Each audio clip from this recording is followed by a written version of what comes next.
आज सबसे डराने वाली बात सरकार के प्रिंसिपल साइंटिफिक एडवाइजर ने की है। उन्होंने बताया कि भारत में कोरोना की थर्ड वेव आने वाली है। सोचिए, अभी दूसरी वेव चल रही है, तीसरी आएगी तो क्या होगा। सच बताएं तो इस वक्त कोई भी नहीं जानता कि कोरोना की तीसरी लहर कितनी खतरनाक होगी। सरकार के पास भी कोई डाटा नहीं है जिससे कोई भविष्यवाणी की जा सके, लेकिन चेतावनी मिल चुकी है। इसलिए अपनी सेफ्टी बेल्ट बांध लीजिए और ये पूरी रिपोर्ट देखिए। सेकेंड फेज में ये हाल है, थर्ड फेज में क्या होगा? क्योंकि वायरस की रिसर्च पर कंफर्म हो गया कि कोरोना की तीसरी लहर भी आएगी। सरकार के principal scientific adviser Vijay Raghavan ने कहा है कि थर्ड वेव को आने से कोई नहीं रोक सकता। Phase 3 is inevitable given the high levels of circulating virus, but it's not clear on what time scale this phase 3 will occur. Hopefully incrementally, but we should prepare for new waves. इस वक्त सबसे परेशान करने वाला सवाल यह है कि क्या भारत कोरोना की तीसरी वेव के लिए तैयार है? मैं ये खबर काफी चिंताजनक है और काफी कंसर्न की खबर है कि हम लोग ये जानते हैं कि भी पहली और दूसरी और तीसरी वेव भी प्रेडिक्टेड थी कुछ ना कुछ हद तक। खास तौर से दूसरी और तीसरी वेव के बारे में तो काफी समय से चर्चा चल रही थी और अभी चिंता ये है कि दूसरी वेव से हम लोग अभी निपट नहीं पाए हैं, तब तक तीसरी वेव के बारे में भी प्रेडिक्शंस आ रहे हैं। अभी जो बातें पता चली हैं उसे देखना और समझना बहुत जरूरी है, क्योंकि तीसरी वेव दूसरी लहर से ज्यादा खतरनाक नहीं होगी, ये मानने का कोई आधार नहीं है। तीसरी वेव की टाइमिंग के बारे में अभी कुछ नहीं कहा जा सकता।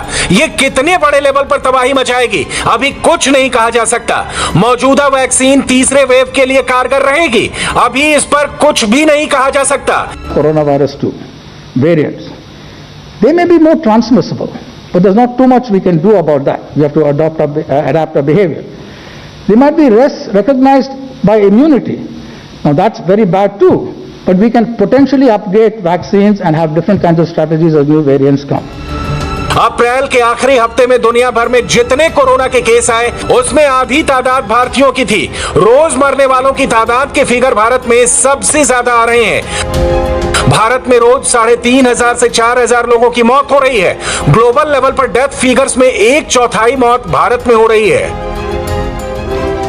कोरोना के इस दूसरी वेव में सरकार जैसे तैसे रिसोर्सेज को जुटा करके शहरों में तो इस बीमारी से पैदा हुई चुनौती का सामना कर रही है, लेकिन असली जो समस्या है वो है गांव में, क्योंकि सेकेंड वेव में ये बीमारी ये का जो संक्रमण है वो गांव में भी काफ़ी हद तक फैल रहा है। और समस्या ये आ रही है कि गांव में पहली बात तो टेस्टिंग का अभाव है, जिसकी वजह से ज़्यादातर केसों में पता ही नहीं चलता कि कोरोना हुआ है। भावनगर का जो चौगढ़ गांव है वो इसका एक क्लासिक एग्जाम्पल है, जहां पे पिछले 20 दिनों में 90 मौतें हो चुकी हैं कोरोना से, और एक दिन भी ऐसा नहीं बीता है जब इस गांव में पिछले 20 दिनों में चिताओं की आग बुझी हो।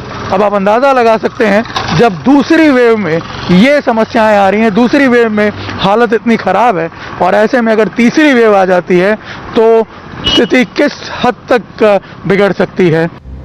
अभी भारत में यूके वेरिएंट ने तबाही मचाई है। ज्यादातर जिंदगी इसी वेरिएंट से निकले डबल म्यूटेंट ने ली है।